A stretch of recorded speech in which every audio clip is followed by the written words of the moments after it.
13절입니다. 에베소서 4장 13절입니다.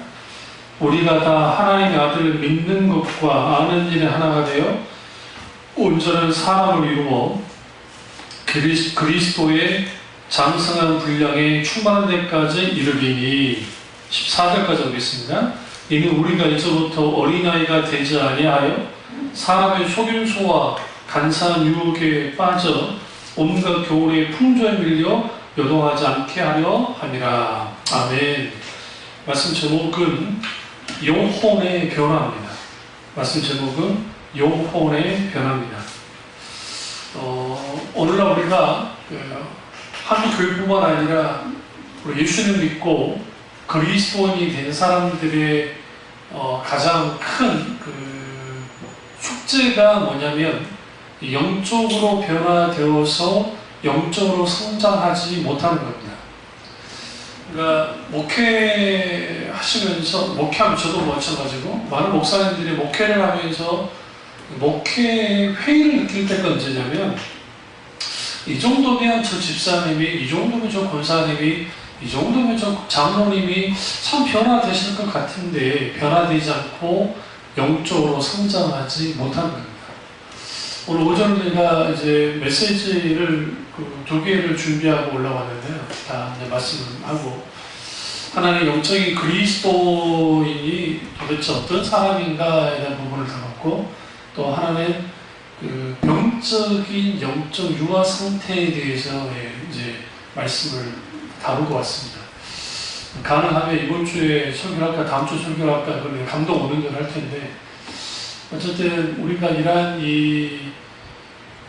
영적으로 성장하지 못하는 이유는 영적으로 변화되지 못하기 때문에 그렇습니다. 왜 영적으로 변화되지 못하느냐? 두 가지 이유 때문에 오늘 본문에서 볼 수 있는데, 하나는 우리가 다 하나님의 아들을 믿는 것, 첫 번째 믿는 것. 13절 보시면 하나님의 아들을 믿는 것이 온전히 믿지 못하기 때문에 영적인 이런 병적 유아 상태 혹은 영혼이 변화되지 않는 겁니다. 또 하나는 아는 일이야. 하나님의 아들을 알지 못하기 때문에 영적으로 변화되지 못하는 겁니다. 그래서 영적 변화의 실질적인 시작은 언제가 시작되자면 하나님의 아들이신 예수 그리스도를 믿고 알 때 여기부터 시작돼요. 그래서 예수님을 믿는다는 것과 아는다는 것은 거의 동교적이에요. 같이 가는다고 보시면 돼요. 우리가 예수 그리스도 그분을 알 때, 알면 알수록 더 많이 영적으로 변화되어집니다. 이런 일들이 우리 가운데 있어야 돼요. 근데 여기 14절에 보시면 영적 어린아이의 특징이 뭐냐? 첫 번째, 사람의 속임수에 넘어가고 쉽게 넘어가고, 두 번째, 간사한 유혹에 빠지는 거죠. 우리 어저께 유괴했던 20대 남자애가 잡혔는데요. 스쿨버스에서 내리는 여자아이 하나를 그냥 데려갔잖아요. 만약에 어린이는 데려가는데 그 애가 적어도 한 고등학생이라고 생각해보세요. 막 도와달라고 막 악을 질렀겠죠. 중학생만 돼도. 그거 듣고 이 아저씨 모르는 막 도와달라고 막 그랬겠죠. 그러니까 그 아이 어떤 저항도 못하고 그 아이가 잡혀갔다가 다행히 풀려나긴 했지만, 그러니까 아이기 때문에 이건 아니다 생각하지만 저항을 못하죠. 원수가 우리가 영적으로 이렇게 자라나지 못하면 원수가 우리한테 살짝 겁만 줘도 거기에 끌려다녀요.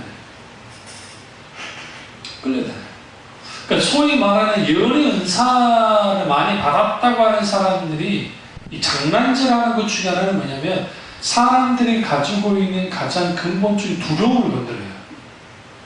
그래서 헌금 1,000만 원 안 하면 2,000만 원 안 하면 당신 아들이 죽습니다.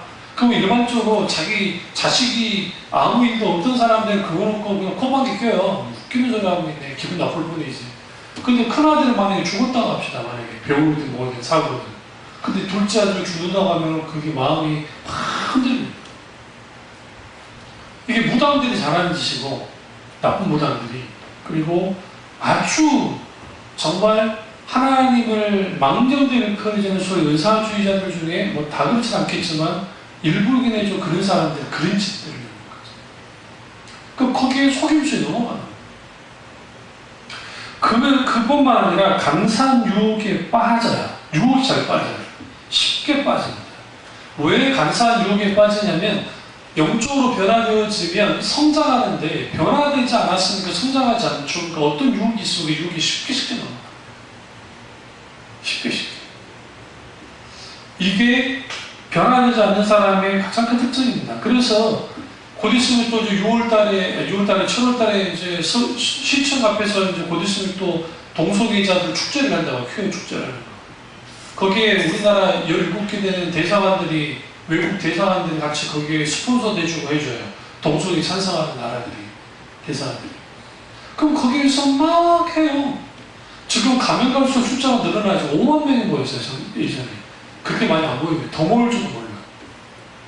그러면 그것을 거기에 예전 구경하러 가는 사람도 꽤 있을 거예요. 그 자기 동성애자 아니지만 그래도 막 놀러 가는 애들, 일종의 그 정신 나갔다는 표현은 그렇고 그냥 별 생각 없는 애들이 가서 막 하는 애들이 갈 텐데, 그러면 거기에서 쉽게 동성애에 대한 저항감이 없어지겠어요. 사람들 눈에 계속 익숙해지잖아요.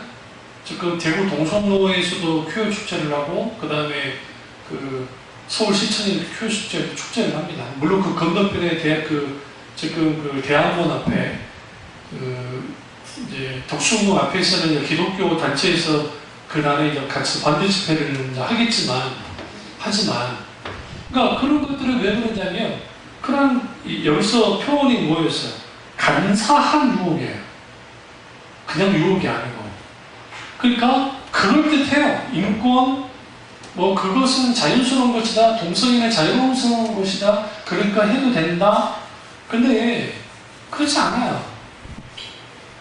그러니까 우리가 이러한 것들의 유혹에 쉽게 넘어갑니다. 소위 말하는 자유주의적인 목사들은 이거 아주 반대 안 하거든요. 그러니까 왜 그래요? 영적으로 변화되지 못하면 그런 것들은 죄로 여기지 않아요. 기본적으로. 죄로 여기지 않으니까 허용할 만한 거예요. 그러니까 허용하는 거예요. 자기들도. 이런 것들이 영적으로 변화되지 못한 사람들 속에 흔히 일어난 일이고, 또 하나는, 또 세 번째 보시면 온갖 교훈의 풍조에 밀린다. 여기서 온갖 교훈의 풍조란 말은 뭐냐면 각 시대마다 시대 정신이 있어요. 그러니까 좋은 정신이 괜찮은데 그렇지 못하는 정신들이 있습니다. 오늘날 우리 한국 사회가 먹고 살만해지니까 이제 먹방 프로그램 많이 나오잖아요. 그다음에 술 먹는 프로그램, 그다음에 여행 프로그램 많이 나오잖아요. 그러니까 여행이라든지 먹는 거는 가치 중립이니까 그렇다 치고, 술 문제는 기독교에서는 이제 크게 다루면 그렇다 치고 하더라도, 이런 것들에 이제 뭘 사람들이 하냐면, 마치 그런 삶을 살아야 행복하고, 그런 사람을 살아야 내가 사는 이유가 있다는 식으로 말이죠. 실행해 보십니다. 예수 믿는 사람은 행복을 쫓아 사는 사람들이 아니에요. 다시 말하면 예수 믿는 사람들은 행복을 쫓기 위해서 하나님을 믿지 않아요. 그게 아니라 예수 믿는 사람은 예수님을 믿었더니 행복해지는 거예요. 다시 말하면 예수 그리스도 그분의 거룩함을 알고 그 거룩한 하나님의 놀라우신 은혜가 내가 거룩한 삶을 살아가는 과정 속에서 진정한 행복이 있어요. 진정한 즐거움이 있고, 존 목사님 말했잖아. 존 파이퍼 목사님이 주장하는 희락의 하나님, 진정한 인생의 즐거움을 거기서 맛볼 수 있는 거예요. 그러니까 예수 믿는 사람들 중에서도 내가 행복하게 예수를 믿는다 라고 하는 것이 행복이 우선이잖아요. 자기 행복 때문에 하나님을 믿는 거예요. 그러면 뭐가 되어지냐면 하나님은 수단이 되어졌어요. 내가 예수 이름을 믿었더니 행복해지더라는 거야. 내가 예수 이름을 믿었더니 내 인생에 참 의미를 알았고, 내가 예수 이름을 믿었더니 참 뭐라고 해요? 내 삶의 즐거움을 알게 됐다는 거죠. TV에서 뭘 보여주냐면 결혼의 삶, 큰 집, 그리고 뭔가 대단한 것들이 있으면 그러한 것들 우리를 행복해 준다라고 가르칩니다. 그게 세상 풍조예요. 돈이 많으면 뭐 어떻게 되어지면 뭐가 되어지면 행복할 것 같아요. 그러나 그런 환경이 다 된다고 해서 인간은 행복하잖아요. 만약에 어떤 환경이나 상황이 인간을 행복하게 만들었다고 한다면, 만족하도록 만들었다고 한다면 아담과 하와가 타락할 이유가 전혀 없어요. 아담과 하와는 완벽한 에덴 동산이라는 곳에 살았습니다. 4개의 강이 흘렀고 먹을 음식을 가득했고 그들이 벌고 있어도 춥지 않을 만큼 따뜻한 기후 속에, 온화한 기후 속에 있었고, 짐승의 위험이 없었고 병든도 없었고 어떤 것도 없었어요. 완벽했죠. 근데 그 완벽했는데 사탄이 유혹할 때 간사한 유혹에 빠져서 어떻게 되었습니까? 타락해버렸어요. 하나님 편대는 욕심에 이끌렸어요. 탐심에 이끌렸어요. 오늘날 우리가 이 온갖 교훈의 풍조의 핵심은 뭐냐면, 각 시대마다 이 세상의 정신은 네가 네 자기 중심적으로 네가 행복하고 네가 즐기고 네가 이렇게 사는 거야. 네가 더 갖고 더 많이 갖고 더 높아지고 더 강해지고 더 하는 거야 라는 정신을 가지고 있다. 근데 기독교는 너는 더 낮아져야 돼. 너는 더 겸손해져야 돼. 너는 더 나눠야 돼. 너는 정말 하나님 앞에 더 엎드려서 자기를 복종하는 삶을 살아야 된다라고 말했습니다. 이 두 가지가 충돌합니다. 교회가 크니까, 크고 커지고 사람들이 많으니까 그것이 복스러운 게 아니에요. 오히려 과제가 커요. 그러니까 숙제가 많아요. 뭐가 숙제가 많으냐면, 교회는 큰데 소위 말하는 그 엄청난 큰 교회 가운데에서 변화되지 않는 교인들이 가득하다고 한다면 그것만큼 저주스러운 게 없어요. 불쌍한 게 없어요. 저주까지는 아닙니다. 다시 말하면 사탄과의 싸울 때 이례전술로 싸워서 승리할 수가 없어요. 착각들 하는 게, 교회가 영적 전쟁을 할 때 사람 수 많은 것으로 이긴 적이 없다고 단 한 번도 사탄은. 사탄이 가장 두려워하는 건 뭐냐면, 단 한 명이라 할지라도 지휘 안에 있어서 하나님 예수 그리스도를 닮아가는 그리스도인 하나만 있어도 사탄의 전 세력이 깨져요. 그래서 사탄은 어떻게든 교회 안에 있는 교인들이 변화되지 않기를 원하고 변화되지 않도록 막아요. 그래서 수많은 공격 무기가 있는데 그 대표적인 게 나태함과 아니라 하나님과의 관계에서 나태하게, 돈 벌고 먹고 사는 데는 치열하게, 아주 치열하게 전투적으로 살지만 하나님과의 관계에서는 그렇게 치열하게 살지 않아요. 치열하게 신앙생활 하지 않아요. 나태하고 아니래. 그러니까 그 나태하고 아니라함이 뭘 만들어내냐면, 영적으로 변화되지 않도록 경건의 연습을 하지 못하도록 만들기 때문에 그 변화되지 않는 그런 삶이 되도록 만드는 거죠. 그래서 그 우리의 영혼은 겉사람인 육체와 속사람인 영혼이 있습니다. 이 두 가지는 같이 가는데 이걸 전인적인 존재라는 표현을 해요. 그게 인간이에요. 근데 인간의 육체이든 영혼이든 하나님의 형상으로 창조됐어요.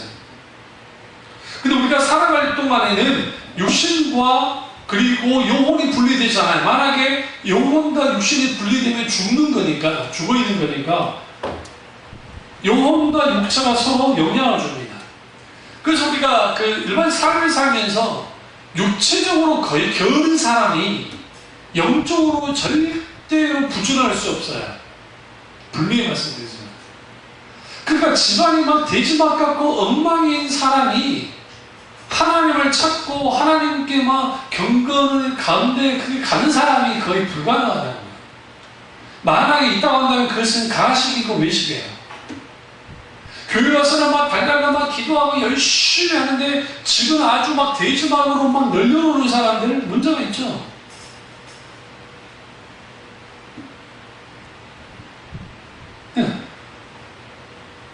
반대로 지금 막 열심히 치우고 깨고 이러고 갖고 오는데 하나님께 나오는 그 부주감이 없다고 한다면 그것 또한 웃긴 거예요. 기독교인은 철저하게 부지런한 사람들이에요. 주님 앞에 부지런해요. 그리고 이 속 사람을 사도 바울은 이걸 이제 이노맨이라는 표현을 쓴 통해서 속 사람이라는 표현을 썼습니다. 그 속 사람이 변화받아요. 어떻게 변화돼야 되느냐?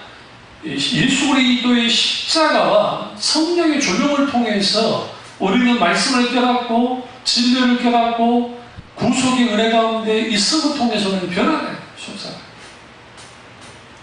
그 변화가 일어날 때에 비로소 우리는 뭐냐? 영적인 이제 그 변화가 일어나는데 여기는 인간의 지성과 감성과 의지가 있는데 이 지성의가 이제 바뀌어져요. 변화돼야 돼요. 지성이, 감정이, 의지가 바뀌어져야 돼요. 지성은 어떻게 바뀌어지느냐? 가치관과 세계관이 바뀌어요. 그러니까 우리가 가치관과 세계관이 바뀌지 않으면 절대로 뭐 하지 못하냐면 그 변화가 없어요. 그러니까 교회를 다녔는데 종교적 체험은 있어요. 오늘도 신천지에서 편지가 왔어요. 편지가 아주 악랄합니다. 뭐 한교총 가짜고 CBS 가짜가 하면서 이제 뭐 대놓고 이제 편지들을 보내요. 각 교회에 보냈을 거예요. 지금. 돈도 많아요. 그 일일이 보내는 그 한국교회 한 6만 5천 교회 되거든요. 6만 5천 교회에 전체 보내려고. 물론 시골교회는 잘 보내겠어요. 도심에 있는 교회를 많이 보내겠죠. 네, 그러지. 근데 이렇게 미혹하고 하는 이 이단들이 이렇게 발휘하는 이유 중에 하나는 뭐냐면, 실질적으로 교인들에 들여다보면 그 교인들의 이 지성을, 그러니까 가치관과 세계관을 딱 들여다보면 세상 사람과 다를 바가 별로 없어요. 그러니까 저도 이제 노예를 참여하고 노예 목사님들끼리 이야기하는 소리를 들어보면 그 아주 인간적인 이야기들을 많이 합니다. 그러니까 깊이 막 목회에 대한 고민을 이야기하고 그런 것보다는 아주 인간적인 이야기들을 많이 해요. 그러니까 사고방식이 예수 안 믿는 사람이랑 믿는 사람이랑 똑같은 거예요. 교회를 운영할 때에도 세상적인 방식으로 교회를 운영해요. 다른 바가 없는 그런 일들이 일어나는 거예요. 그러니까 지성이, 그러니까 세계관이 변화되지 않으면 그 사람은 절대로 안 바뀝니다. 이 가시체계가 그대로 잡고 있게 돼요. 그러니까 은혜를 받아서 소명을 자기가 받았다 생각하고 목사가 되자 이런 사람이 목사가 되어버리면 이게 아주 복잡해집니다. 또 교인들도 마찬가지예요. 교인들도 이 소위 말하는 그 은혜를 받았어. 뭐 병치유도 받았고 막 방언도 받았고 막 은사도 받았어. 그런데 뭐가 바뀌냐면 가치관과 세계관이 바뀌지 않으면 세상 것을 그대로 갖고 있는 거예요. 그러니까 교회 안에 간증 집회한다고 그 연예인들을 데려다가 간증을 하는데 그 부흥집회 자리에서 간증 집회 자리에서 왜 가요가 흘러나와야 됩니까?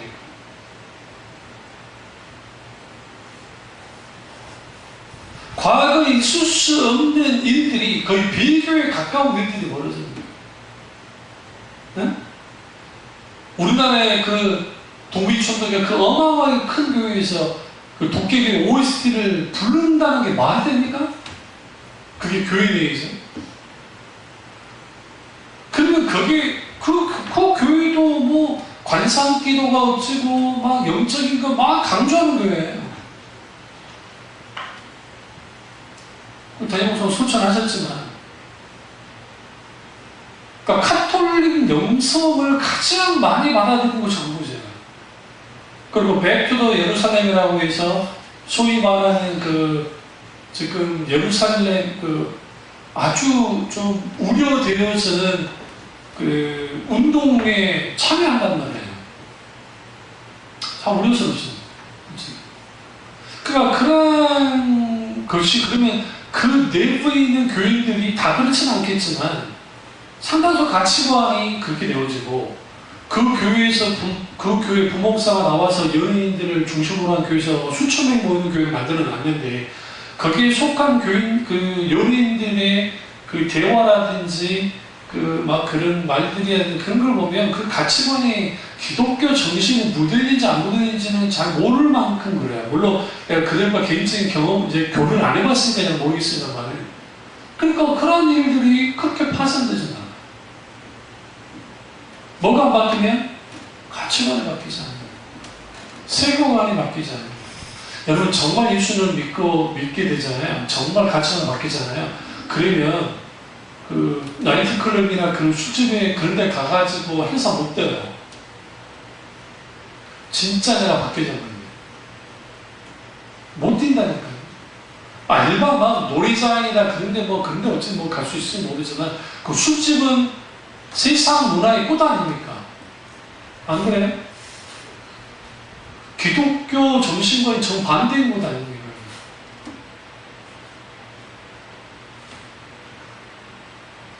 그러니까 그런데 쉽게 쉽다기보다는 그런 것에 대한 저항감이 없어요. 그게 뭐 문제가 될 거야.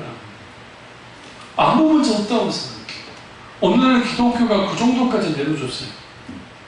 그러니까 교회를 출입하는 문을 그 정도로 낮춰놨다. 낮춰놓으니까 이제 집사가 되고 장로가 되고 그 사람들이 막 목사가 되기도 하고 막 그런 거예요. 이 지성의 변화, 세계관과 가치관이 변화가 없으니까 하나님이냐 물질이냐의 사이에서 하나님이 해야 되는데 하나님과 물질을 동일하게 같이 가져가겠다고 나가는 거고 거기서 또 하나의 마치 변질된 기독교가 나타나는 거예요. 그래서 논리는 뭐냐면 너무 맑은 물에 뭐가 살지 않는다? 고기가 살지 않으니까 그러니까 뭐 해야 된다? 적어도 좀 포용해야 된다. 물론 복음의 접촉점을 위해서는 그럴 수 있다고 생각해요. 저는. 그것까지 분야잖아요. 그러나 진리 문제에 있어서는 그럴 수가 없어요. 진리 문제에 있어서. 그리고 세계관과 가치관은 이게 변화되서는 안 돼요. 그러니까 오늘날의 무서운 줄 하나 뭐냐면 창조론과 진화론을 합해놓은 거예요. 진화론적인 창조론이 나오고 있어요. 그게 오늘날 카톨릭이 가장 먼저 받아들였고 그리고 그것이 한국 교회도 상당수 교회들이 받아들이잖아요. 두려운 거예요. 뭐가 두려우냐면 창조가 맞으면, 그러니까 진화가 맞으면 어떡하지? 그거예요. 영국 교회가 무너진, 신형처럼 무너졌던 이유가 진화론을 받아들였어요, 교회가. 그러니까 진화론을 받아들이니까 굳이 교회 나올 이유가 없는 거예요. 왜 그러냐면 인간이 진화되어져 왔는데 그 진화를 하나님이 했다는 식으로 어글적으로 맞추는 거예요, 그 사람들이. 진화라는 방식을 하나님이 사용해서 인간이 나도록 했다, 있게 했다라는 방식으로 나오는 거예요. 그게 뭐예요? 그건 우유로 나오는 건데. 그러니까 당연히 그런 사람들이 뭐 하게 되어지냐면 하나님을 안 믿을 수밖에 없죠. 따라하게 되는 거죠. 그러니까 이 지성의 변화, 진화론이든 그리고 소위 말하는 그 사회주의든 마르크시즘이든 이러한 이 잘못된 사상들을 요즘은 여러 잘못된, 그러니까 인권이라는 이름 안에서 반기독교적인 행태를 가지고 나오는 분들이 있는데 그것을 소위 교회가 포용한다고 이걸 포괄주의라고 그러는데 신학적 용어로 포괄을 해버리는 거예요. 다 받아들이고 포괄을 보면 세상과 다투지 않으니까 그럴싸한데 뭐가 사라지냐면 진리가 사라져요. 교회 안에 너무나 많은 교인들이 교회 안에서 그럴싸한 교인인데 교회 밖에 나가면 세상 사람과 다를 것 같고 그리고 진급을 위해서는 수단과 방법 안 그리고 음해하고 시기하고 질투하는 일도 가감 없이 하고 뇌를 주는 건 문제없이 하고 그런 일들을 한단 말이죠. 그러니까 그런 일들이 하는 이유가 뭐예요? 자기 이익이 우선이에요. 그러니까 이게 정체성이라니까 예수 그리스도인이 정체성이라는 게 있었는데 그 정체성은 산상수훈에 잘 나타나요. 하나님 나라의 정체성이 드러나기 때문에. 그러니까 그 하나님 나라의 정체성이 그리스도인에게 있어야 그분이 그리스도인이에요. 아니 지금 지성이 안 바뀌었는데 그 사람이 그리스도인일 수 있을까요? 안 되죠. 설사 정서적으로, 그러니까 지성적으로 바뀌었다 할지라도, 네, 지성적으로는 알아요. 문제는 뭐냐면 감성이에요. 감성. 그러니까 이 감성은 뭐냐면 예수 그리스도의 강력한 십자가의 은혜 가운데 내가 진리의 말씀으로 말미암아 내 지성이 바뀌었고, 이걸 이제 그 총명이라는 표현을 쓰는데 바뀌고, 내 감성이 이 딱딱하고 굳어졌던 이 마음이 깨뜨려지고 바뀌어집니다. 이전에는 하나님께 대하여 아주 냉소적인 마음을 가지고 냉랭했던 내 마음이 이제는 진리의 말씀 가운데에서 십자가의 복음의 능력을 통해서 내 지성이 깨뜨려지고 내 세계관이 바뀌어지고 그리고 내 감성이 바뀌어집니다. 그토록 좋아했던 세상 것들이 좀 좋아하지 않기 시작합니다. 세상 것들에 대해서 너무 그렇게까지 막 마음 두지 않는 거예요. 그리고 이제 주님으로부터 오는 것들은 이런 마음들이 생기는 거예요. 이걸 뭐라고 하냐? 신학적인 용어로 신앙의 정서라고 해요. 이게 조난 에드워드 목사님 말하는 건데, 신앙의 정서. 그 신앙의 정서를 갖게 되어지면 하나님께 아주 민감하게 반응하셔요. 충만한 감정이, 여기 열정이 하나님이에요. 그 열정과 충만한 기쁨이 우리 가운데 일어나고, 감사가 일어나고, 그 감정이 이제는 바뀌는 거예요. 어떻게 바뀌느냐? 이제는 세상에 막 돈을 많이 벌고, 막 술을 마시면 기쁘고 즐거워, 그거 이제는 별로 좋아하지 않고, 주님 때문에 즐거워하고 기뻐하는 그 마음이 우리 가운데 일어나기 시작하는 거예요. 내 겉사람은 날로 약해지지만 속사람은 날로 새로워지는 일들이 우리 가운데 일어나는 거고, 우리의 의지는 이제는 내가 죄를 짓는데 의지가 발동되어지고 하나님을 대적하는데 의지가 쓰여졌다고 한다면, 이제는 하나님 은혜 가운데 선한 의지가 우리 가운데 부어져서 그 하나님의 은혜가 하나님의 소위 말하는 신앙의 본질, 그리고 하나님과의 친밀한 관계, 그리고 하나님을 향한 열정, 열심, 이것을 내 의지가 그것을 하는데 더 강하게 발휘되는 거예요. 그게 하나님 은혜 가운데 있게 되는 역사예요. 그러니까 하나님의 은혜가 없으면 그 선한 의지가 발동이 되지 않아요. 그러니까 조심해야 될 게 뭐냐면, 아주 뜨거운 교회들이 있어요, 아직도. 근데 그 설교를 딱 들어보면 아주, 그러니까 그 사람들에게 결심케 하고 그리고 결단케 해서 나가게 하는 거 아주 귀하다고 생각해요, 저는. 근데 그럼에도 불구하고 거기에 조심해서 다루는 게 뭐냐면, 내 의지를 가지고 내 능력 가지고 내가 이렇게 살아야지, 내가 말씀대로 살아야지, 계명을 지키며 살아야지 하면서 살아보는 것 자체는 나쁜 게 아닌데, 그렇게 살다 보면 사라지지 않는 자기를 보기 시작한다고요. 그 뭐가 부족하다는 걸 알게 되어지냐면, 자기에게 주어지는 하나님의 은혜가 내게 지금 필요하다는 거예요. 하나님의 은혜 가운데 말씀을 사랑하는 거예요. 그렇지 못하면 뭐가 발생되어지냐면 잘못된 자기 의와 공동신앙에 빠져요, 쉽게. 왜 그러냐면, 내가 이렇게 은혜 가운데 살았더니 잘 살아져. 내가 의지가 강한 사람 볼 수 있잖아요. 그러니까 남과 나를 비교해 봤을 때 저 사람 말씀대로 못 사네? 아, 이 작가는 형편없는 신앙이고 나는 그렇게 사니까 나는 신앙이 좀 괜찮은 사람이야. 그게 자기 의예요.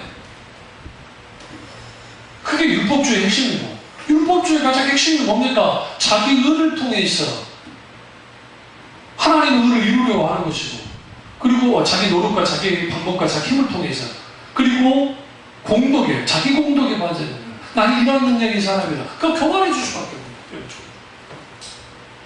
그렇게 되지 않을 때는 땅이 떨어져 버리죠. 그러니까 사도 바울은 로마서에 줄기차게 하는 게 뭡니까? 그 율법의 의로만 내가 어떻게 되냐? 아니라는 거예요. 그렇다 율법이 폐해야 되는 데가 그렇지는 않다. 율법 폐해진 건 아니에요. 그래서 우리의 의지가 온전히 발동되어지는 게 성령의 충만함과 은혜가 가는 넘쳐요. 그래야 선한 의지가 발동되어지고 변화된 의지의 변화 속에서 우리의 행동이 변화야 됩니다. 이런 사람들 있죠. 지성으로는 이제 예수님이 어떤 거다 알고 뭐 세계관이 어떤 건 알아요. 지성으로는. 근데 뭐가 안 따라하는 사람도 있어요. 의지가 안 따라하는 사람도 있죠. 말로만. 이게 뭐냐면 이런 사람들을 뭐라고 하냐면 기독교 근본주의라고 해요. 기독교 근본주의자들은 철저하게 소위 말하는 기독교 세계관과 가치관을 무장된 사람들이에요. 이론으로. 그러니까 이론도 있어요. 분명하게. 이론은 있는데 실체가 없는 거예요. 실체가. 이런 사람들은 뭐냐면 아주 판단도 잘하고 분별도 잘하고 뭐 비판도 잘해요. 그런데 뭘 못하냐면 자기 자신들이 실질적으로 그렇게 살지 않는다고요. 우리 개혁신앙은 개혁주의는 근본주의가 아니에요. 근본주의와 전혀 달라요. 그러니까 또 기독교 제가 산업원 서점이나 막 그런데 이제 가서 뭐 이제 모두 사고 막 하려고 가잖아요. 그럼 가보면 지금 어디에요? 저기 다른 기독교 큰 서점들 가보면 거기에 놓여져 있는 공짜로 주는 무료 뭐 잡지라든지 뭐 그런 것들은 다 뭐냐면 그 기독교 근본주의자들 아니면 킹 제임스가 번역만이 뭐 최고라고 뭐 믿음의 말씀사라고 하는 믿음의 글이라고 하는 막 글들을 쓰는 분들인데 그분들은 이제 우리 기독교에서 이단을 모르는데 아니면 이단성이 있다고 보는데 그분들은 다 공짜로요. 왜? 돈이 많으니까. 그리고 돈이 없다 할지라도 그렇게라도 계속 공급해서 사람들을 끌어들이는 거예요.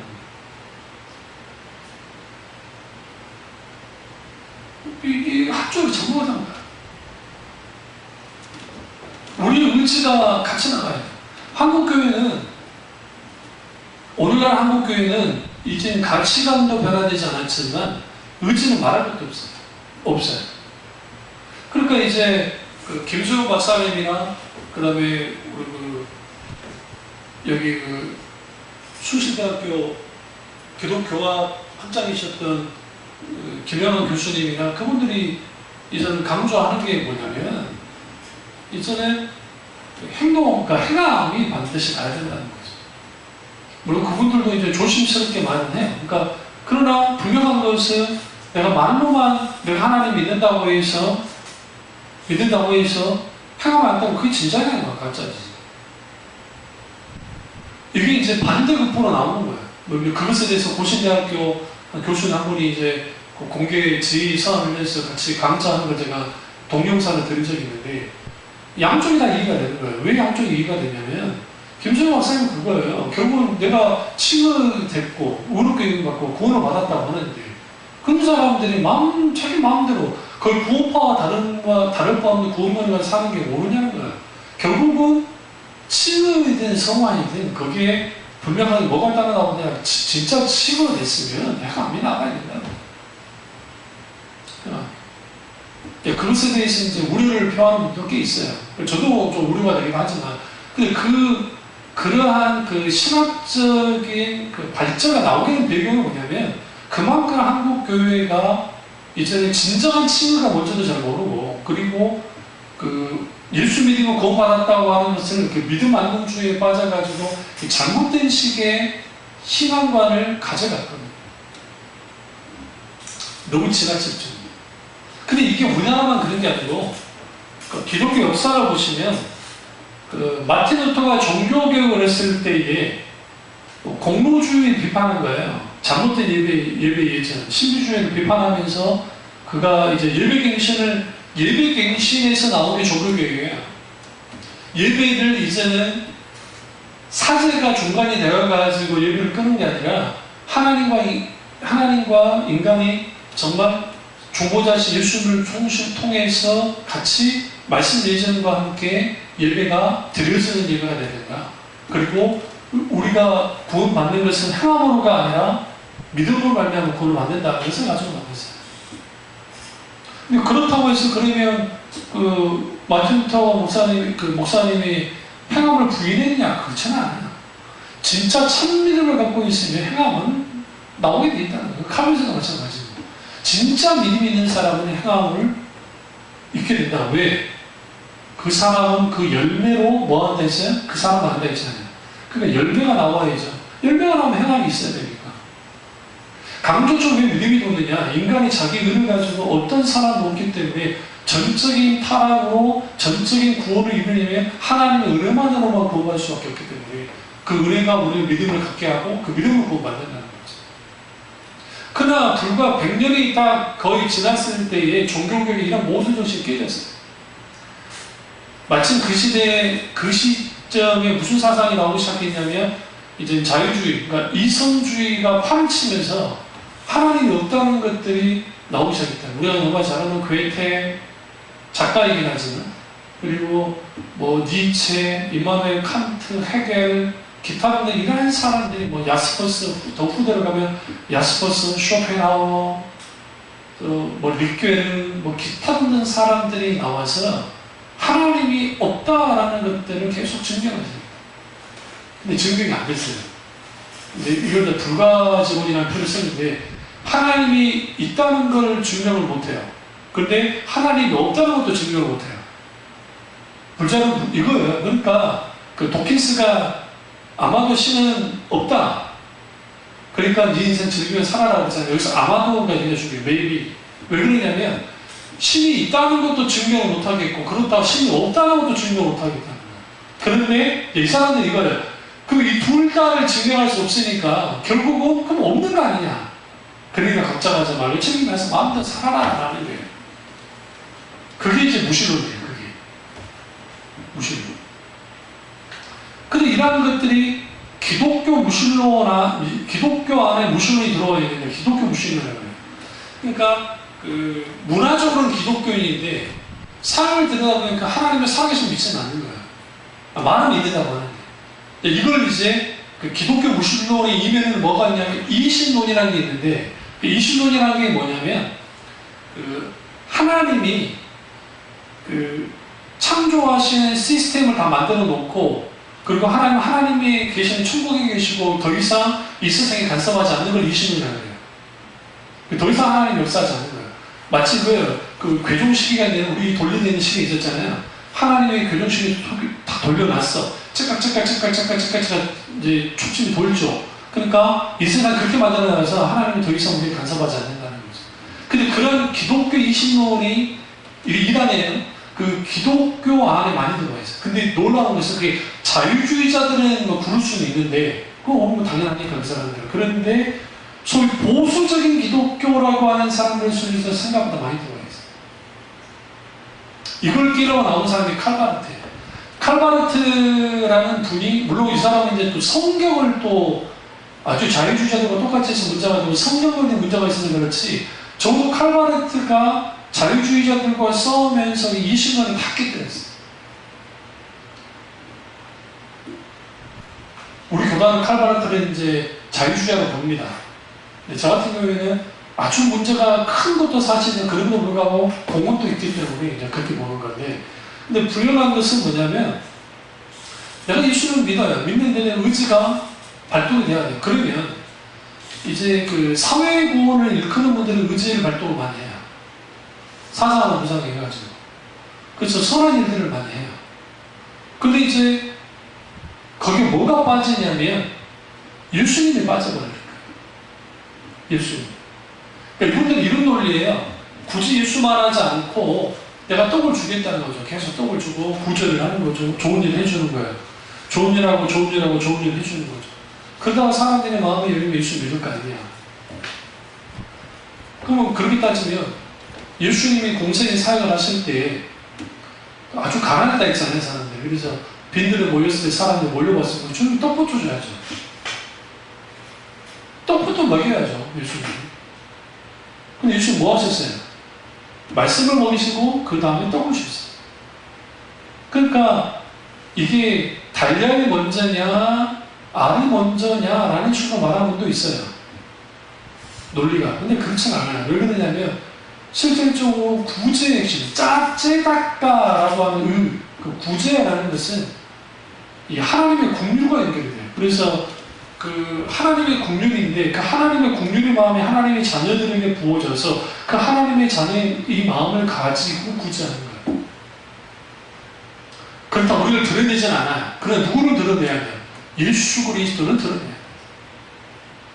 내가 선한 일 했다고 광고할 필요 없잖아요. 주님은 드러나야 돼. 그게 구제이고 그게 선한 일들이에요.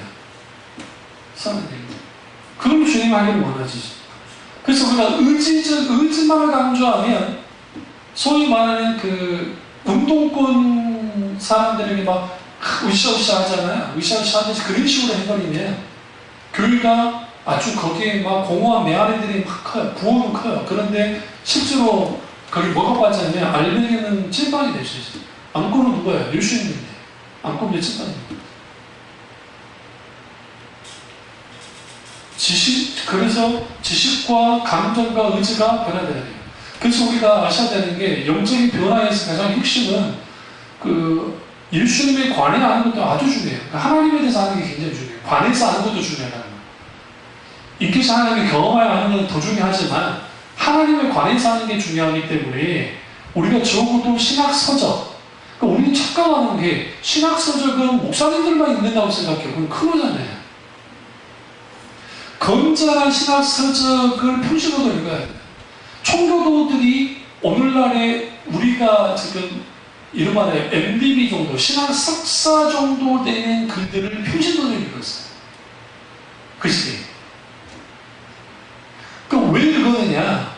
그들이 말씀을 사랑했던 사람들이고, 그러면서 그 시대의 사조가 총교도들이 활동할 때가 이제 이후에 뒤로 갈수록 무시로운 주인가 뭐 나왔으니까 그들과 능히 대적할 수 있어야 됐어요. 그러니까 그거를 예수 믿어, 덮어놓고 믿어, 그게 아니라 아주 이론적으로, 아주 사변적으로 적어도 그들과 대화를 나눌 때에 지지할 만큼 지성을 가지고 나왔던 거예요. 그러니까 그들과 싸우기 위해서는 아니에요. 그들과 뭐 소위 논쟁하기 위해서가 아니라 적어도 기독교 신앙을 방어하고 그들의 자녀들에게 그 옆에 있는 사람들의 자기 지체들에게 우리 신앙이 어떤 것인지에 대해서 든든한 성경 역할을 하는 거예요. 신학이라는 것이. 뼈대 역할을 해서. 어떤 잘못된 사조 때문에 어떤 교인이 흔들릴 수 있잖아요. 그걸 막아주는 거예요. 그러니까 그런 일들이 한국교회에 있어야 되는데 이제는 한국교회에 너무나 많은 경우에 신학적으로 취약하기 때문에 신학적. 그래서 설교가 조금만 어려워도 듣질 않아요. 쉬운 정도만 듣게 오래요. 여러분 독서하실 때, 책 읽으실 때 여러분이 읽기 좋은 책만 읽잖아요. 아주 쉬운 책만 읽죠. 절대로 독서가 늘질 않아요. 이런 즐거움이 있어요. 어려운 책 하나만 읽었잖아요. 읽어냈잖아요. 그리고 또 읽어냈죠. 그러면 어느 시점에 다른 좀 어려운 책 읽어도 쉽게 읽어요. 또 좀 더 어려운 책들도 있고 도대체 읽어야 돼요. 그러지 않으면 그 책에 있는 게 그러니까 편식하면 안 돼요. 다방면을 왜 다방면 읽을 수 있어요. 그게 기독교인이에요. 기독교인. 오늘날의 기독교인의 책은 아니겠잖아요. 목사님들은 많은 것도 없고 그러니까 신학생들 더 많은 것도 없고 그런 상황이 되니까 이제는 깊이가 사라져요. 왜 영혼의 변화가 일어나지 않느냐? 영혼의 변화가 일어나지 않는 이유는 뭐냐면 에베소서 한번 가보시죠. 이 말씀을 보고 한번 끝내겠습니다. 주님 이걸 감동하시니까요.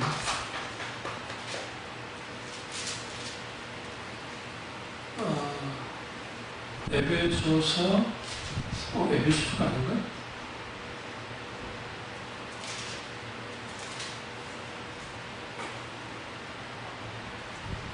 오늘 이제 본문 말씀 이후에 에베소서가 아닌가 봐요.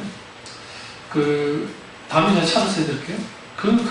제가 뭘 하려고 하냐면 그 예수 그리스도 그분의 그 세계 안에 들어가 보면 그 깊이 들어가 보면 그 깊이와 길이와 높이와 그런 세계 속에 들어가요. 하나님의 강력한 은혜감을 있게 되었습니다. 그러니까 그렇게 되어지면 우리 속에서 뭐가 있게 되어지냐면 아주 신앙이 깊습니다.